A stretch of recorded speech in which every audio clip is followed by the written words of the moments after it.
Olá, rapaziada do YouTube, tô com o motorzinho aberto aqui da Dafra Zig 100.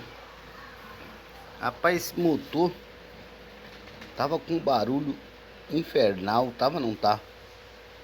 Barulho semelhante a biela, mas como eu já tinha feito a parte de cima, né? Tá aqui, ó, pode ver o pistão novo.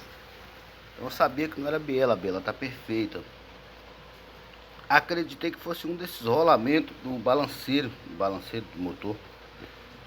Mas também não é eles. Eu acabei abrindo o motor inteiro, descobri que não é eles. Aí eu tava vendo um vídeo de um colega meu aí, colega não, meu amigo de estrada, se não me engano é CN Motos, onde ele dizia que esse barulho poderia ser da... Bom, a gente não tem certeza, é a CN Motos, tá? Eu também pesquiso no YouTube, fui ver isso aí. Onde ele dizia que era apertar a porca do magneto e resolvia. Apertei as 3 vezes, já estava apertada, forcei, não vi correlação uma coisa com a outra. Continuou o mesmo barulho, aí eu optei por abrir o motor.